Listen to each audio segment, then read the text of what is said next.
시대의 끝이 언제나 극적이기만 한 것은 아닙니다. 많은 경우 그 끝은 조용히 찾아와 쇠퇴와 고립, 그리고 서서히 사라지는 과정이라는 흐름을 따라갑니다.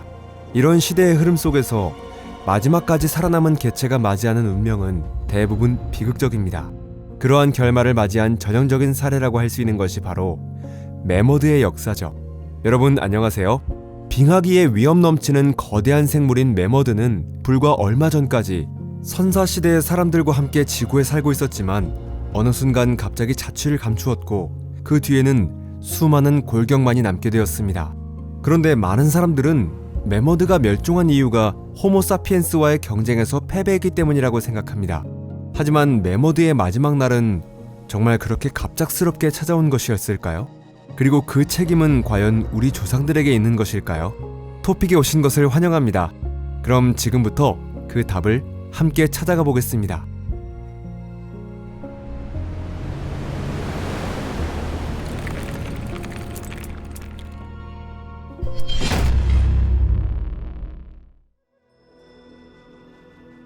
매머드는 어디에서 왔을까?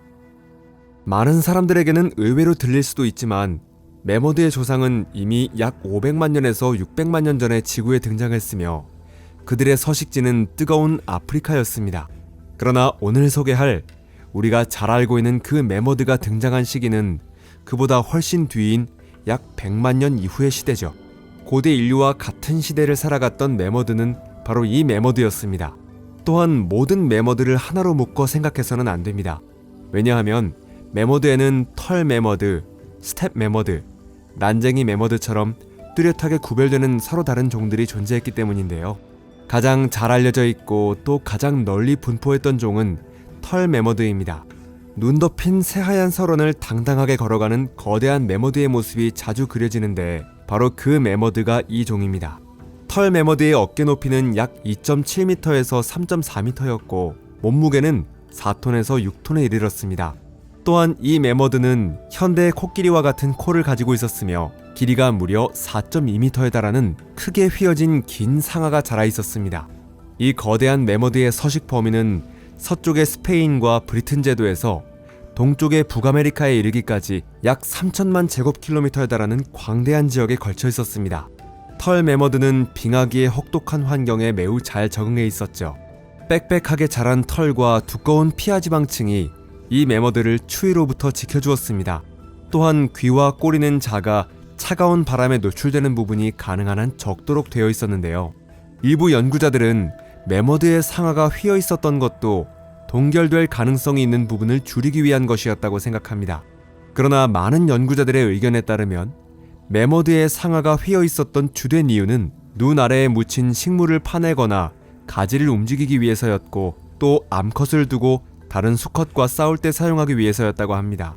왜냐하면 휘어진 상아가 곧은 상아보다 충격에 의한 하중을 더 잘 분산시킬 수 있기 때문이에요. 한편 스텝 매머드의 상아는 훨씬 더 곧았으며 그 길이는 무려 5m에 달했습니다. 또한 몸집 자체도 털 매머드보다 훨씬 더 컸으며 어깨 높이는 약 4.7m, 몸무게는 14톤에서 15톤에 이르렀습니다. 말 그대로 살아있는 전차와도 같은 거대한 몸집이었죠. 매머드의 계통에 대해 말하자면 스텝 매머드는 약 170만 년 전에 메리디오날리스 매머드에서 분기한 종이며 약 60만 년에서 50만 년 전에는 털 매머드가 스텝 매머드에서 갈라져 나와 점차 스텝 매머드를 밀어냈다고 여겨집니다. 따라서 선사시대 사람들의 삶과 실제로 깊이 관련되어 있었던 매머드는 주로 털 매머드였죠. 한편 블랑겔 섬과 세인트폴 섬에 살았던 난쟁이 매머드는 아마 인간과 마주칠 일은 거의 없었던 것으로 보이는데요. 피그미 매머드는 대륙에 살던 매머드보다 훨씬 작았으며 어깨 높이는 약 1.8m에서 2.5m, 몸무게는 1.5톤에서 2톤 정도였습니다. 이 매머드가 몸집이 작고 종으로서 오랫동안 살아남을 수 있었던 이유는 외부 세계와 격리된 섬에서 다른 동물들, 특히 인간이 없는 환경 속에서 살아갔기 때문이었습니다. 그러나 털 매머드의 경우는 상황이 달랐죠. 이 매머드는 털콧불소, 동굴사자, 동굴곰, 검치호랑이, 그리고 심지어 인간까지 같은 영역을 공유하며 살아가야 했습니다. 그리고 인간은 북극에 힘없이 비치는 태양 아래에서 이러한 동물들과 거의 대등한 입장에서 생존을 건 싸움을 벌이고 있었습니다. 또한 그곳에는 엄청난 수의 사슴과 들소무리도 존재했습니다. 이 동물들은 모두 서로를 먹잇감으로 삼거나 혹은 포식자의 발톱에서 벗어나기 위해 필사적으로 도망쳐야 하는 삶을 살고 있었습니다. 물론 매머드는 그 가운데서 비교적 중립적인 위치에 있었죠. 왜냐하면 그들의 먹이는 다른 동물이 아니라 야생 파, 쑥, 사초, 벽과 식물 같은 단단하고 건조한 풀들이었기 때문입니다. 대식가였던 매머드는 하루에 약 150kg에 달하는 다양한 먹이를 먹어치웠습니다. 그러나 거대한 몸집과 무리를 이루어 행동하는 습성 덕분에 매머드가 다른 종과 직접적으로 적대 관계에 놓이는 일은 거의 없었습니다. 다만 선사시대의 부족들은 이 문제에 대해 전혀 다른 생각을 가지고 있었는데 그 이야기는 조금 뒤에서 다시 설명해 드릴게요. 인간과 매머드. 인간과 매머드는 20만 년이 넘는 긴 세월 동안 함께 공존해왔던 것으로 여겨집니다. 인간에게 매머드는 식량이자 건축 자재였고 도구였으며 동시에 신성한 동물이기도 했습니다. 이 공존 기간의 대부분인 약 20만 년 전부터 4만 년 또는 5만 년 전까지의 시기에는 매머드의 개체수가 인간의 수를 훨씬 뛰어넘고 있었죠. 여러 가지 추정에 따르면 약 4만 년에서 5만 년 전에는 약 3천만 제곱킬로미터에 이르는 지역에 최대 1,000만 마리의 매머드가 살고 있었다고 합니다. 한편 인간의 수는 지구 전체를 합쳐도 100만 명 이하였죠. 여기서 잊지 말아야 할 점은 매머드가 살던 곳이 오직 한랭 지역이었다는 사실입니다. 그래서 빙하로 덮인 혹독한 북방의 극지방에서는 매머드와 인간의 비율이 훨씬 더 크게 벌어져 있었습니다. 그러나 빙하기가 끝나기 시작한 약 1만 년에서 1만 5천 년 전이 되자 상황은 완전히 뒤바뀌었죠. 그 무렵 인간의 수는 약 400만 명에 이르렀지만 매머드의 개체수는 수만 마리 수준까지 줄어들었고 결국 완전히 멸종에 이르게 되었습니다. 이렇게 해서 불과 5천 년에서 1만 년 사이에 말하자면 일종의 권력 교체가 일어난 셈입니다. 매머드가 사라졌을 때 사람들은 분명 깊은 상실감을 느꼈을 것입니다. 인간의 삶 속에서 이미 사라져버린 매머드가 얼마나 중요한 역할을 했는지는 이루 헤아리기 어려울 정도입니다. 예를 들어 지구 여러 지역에서 발견된 선사시대 인간의 거주지 유적에서는 매머드의 뼈로 만든 주거 구조물이 수없이 발견되고 있습니다. 또한 잘려나온 수천 개의 매머드 상아와 매머드의 뼈로 만들어진 수천 점에 이르는 장식품도 남아있죠. 그리고 동굴의 벽에는 매머드의 모습이나 매머드 사냥 장면을 그린 그림이 지금도 분명하게 알아볼 수 있는 상태로 남아있습니다. 그런데 매머드의 상아와 골격은 오늘날에도 여전히 발견되고 있으며 특히 시베리아에서는 매우 많은 유물이 발견되고 있습니다. 시베리아의 영구 동토층에서는 매머드의 골격뿐만 아니라 피부나 눈, 심지어 몸 전체가 놀라울 만큼 좋은 상태로 보존된 채 발견되기도 하죠. 기록에 따르면 1930년대에 항상 극심한 굶주림에 시달리던 소련의 강제 수용소 죄수들이 수천 년 전에 얼어붙은 매머드 고기를 식량으로 삼았다는 이야기가 남아있습니다. 그러나 과학적인 관점에서 보면 이런 이야기는 사실일 가능성이 거의 없죠. 왜냐하면 수천 년이라는 시간이 지나면 고기의 조직이 깊은 곳까지 파괴되기 때문에 그런 고기는 식용으로 사용할 수 없게 되기 때문입니다. 오랫동안 매머드 멸종의 주된 원인은 인간이라고 여겨져 왔습니다.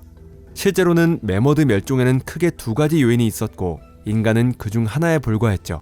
인간은 돌로 만든 화살촉이 달린 화살과 투창 그리고 커다란 돌을 사용해 말 그대로 자신의 손으로 매머드를 멸종으로 몰아넣었습니다.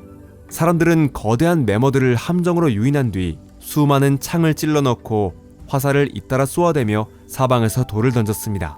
매머드 사냥을 할 수 있었던 것은 조직적으로 움직이는 숙련된 사냥꾼 집단뿐이었고 단 한 마리의 매머드만 잡아도 부족 전체가 오랫동안 먹고 살 수 있었죠. 그러나 과연 태고의 시대에 인간이 그렇게 원시적인 무기로 수백만 마리에 이르는 매머드를 멸종시킬 수 있었을까요? 크리스토퍼 존슨 교수 같은 일부 연구자들은 인간이 매머드 멸종에 끼친 영향은 부차적인 수준에 불과했다고 보고 있습니다. 존슨 교수에 따르면 인간이 매머드 개체수 감소에 미친 영향은 남쪽 지역에서는 특히 컸지만 인간의 거주지가 거의 없었던 북쪽 지역에서는 매우 미미했다고 합니다. 그렇다면 매머드 멸종의 주된 원인이 인간이 아니라면 도대체 무엇이었을까요? 기후의 변화. 지금으로부터 약 6,600만 년 전에 끝난 백악기가 공룡의 전성기로 여겨지듯이 약 11,700년 전에 끝난 마지막 빙하기는 매머드의 전성기로 여겨집니다. 공룡의 시대가 끝난 것은 주로 거대한 소행성이 충돌한 이후의 일이었지만 매머드의 시대는 기후가 따뜻해지면서 빙하가 녹아내린 결과 막을 내리게 되었죠. 세부적인 설명을 생략하고 말하자면 빙하가 빠르게 녹기 시작한 뒤 약 2만 년 사이에 1,000만 마리 이상이었던 매머드의 개체수는 거의 0에 가까워졌습니다. 물론 그 무렵 사라진 것은 대륙에 살던 매머드들 뿐이었고 섬에 살던 매머드들은 그보다 훨씬 더 오래 살아남았습니다. 그런데 왜 기후의 변화는 매머드에게 이렇게까지 큰 타격을 주었던 것일까요? 이상하게 들릴지도 모르지만 이 경우 오히려 불리하게 작용한 것은 매머드가 특정한 기후 조건과 생활 방식에 완벽하게 적응해 있었다는 사실이었습니다. 수십만 년 동안 매머드가 번성했던 곳은 춥고 건조하며 수많은 풀이 무성하게 자라는 광활한 초원이었습니다. 그러나 빙상이 후퇴하자 스텝 툰드라 대신 숲이 퍼지기 시작했고 수량이 풍부한 강들이 나타났으며 이동을 가로막는 늪지대도 생겨났습니다. 넓게 펼쳐졌던 초원 대신 소나무와 자작나무 숲이 모자이크처럼 흩어져 있는 풍경이 자리잡았고 매머드가 오래전부터 지나다니던 이동 경로에는 통과할 수 없는 늪지와 깊은 강이 가로막기 시작했습니다. 먹이는 점점 줄어드는 반면 초원의 면적은 급격하게 축소되었죠.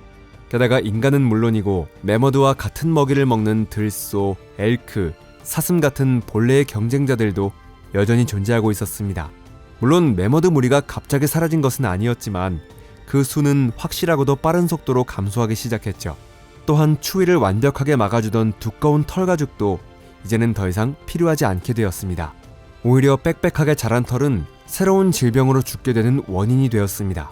왜냐하면 기후가 따뜻해지면서 곤충이 대량으로 번식했고 그들은 단지 피를 빠는데 그치지 않고 매머드의 면역 체계가 한 번도 접해보지 못한 새로운 병원균을 옮기기 시작했기 때문입니다.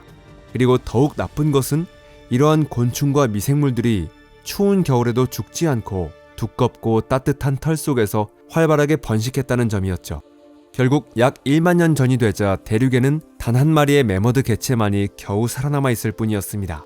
매머드의 마지막 날은 이제 상상으로밖에 그려볼 수 없습니다. 머릿속에 떠오르는 것은 외롭고 여위였으며 병에 시달리는 거대한 매머드가 마지막 힘을 짜내어 어느 늪지대에서 필사적으로 살아남으려 애쓰는 모습입니다. 하지만 어쩌면 그때쯤에는 매머드에게 더 이상 삶 자체가 필요하지 않았고 단지 이 모든 것이 빨리 끝나기만을 바라고 있었을지도 모르죠. 참으로 가슴 아픈 장면입니다. 섬의 매머드. 섬에 살던 매머드의 운명 역시 그에 못지않게 극적이었습니다. 섬의 매머드란 매머드의 주요 계통에서 갈라져 나온 소수의 개체 집단으로 북극권의 세인트폴 섬과 브랑겔 섬에 살고 있었습니다. 빙하기가 절정에 이르렀을 때 해수면은 약 120에서 125m 정도 낮아졌고 섬의 매머드들은 그때 형성된 지협을 통해 대륙에서 이 섬들로 이동했습니다. 이후 빙하가 녹기 시작하자 해수면이 상승했고 섬의 매머드들은 대륙의 매머드들과 지리적으로 완전히 분리되었습니다. 말하자면 우연히 섬에 고립된 고독한 매머드들은 수천 년의 세월 동안 점점 몸집이 작아졌고 그들의 어깨 높이는 조상인 대륙의 거대한 매머드와 비교하면 약 3분의 2에서 절반 정도 수준이 되었습니다. 연구자들에 따르면 이러한 현상은 에너지 절약 효과와 유전적 퇴화라는 관점에서 설명할 수 있다고 합니다. 왜냐하면 약 200마리에서 300마리 정도에 불과한 작은 개체군에서는 유전적 다양성이 쉽게 사라지기 때문이죠. 그 결과 유전적 결함이 축적되고 면역 체계에도 문제가 생기게 됩니다. 인간의 경우에도 좁은 집단 안에서 근친 결혼이 반복되면 비슷한 현상이 나타납니다.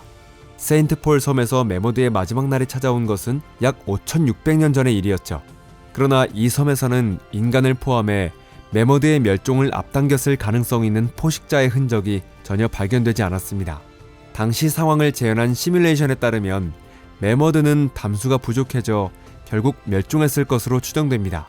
왜냐하면 해수면 상승으로 인해 몇 안 되던 호수의 물에 염분이 섞이게 되었고 매머드가 마실 수 있는 물이 사라져버렸기 때문이죠.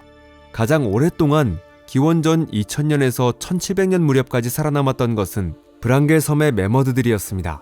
다시 말해 이집트에서 피라미드가 건설되고 미노아 문명이 번성하던 시기에도 수십 마리의 매머드가 이 고립된 섬에서 여전히 살아가고 있었던 것입니다.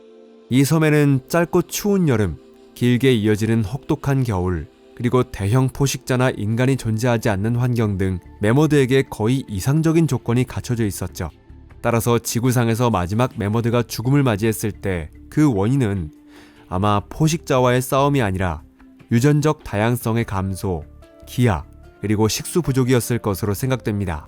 오늘 영상이 마음에 드셨다면 꼭 좋아요를 눌러주시고 친구들에게도 공유해주세요. 시청해주셔서 감사합니다. 그럼 다음에 다시 만나겠습니다. 안녕히 계세요.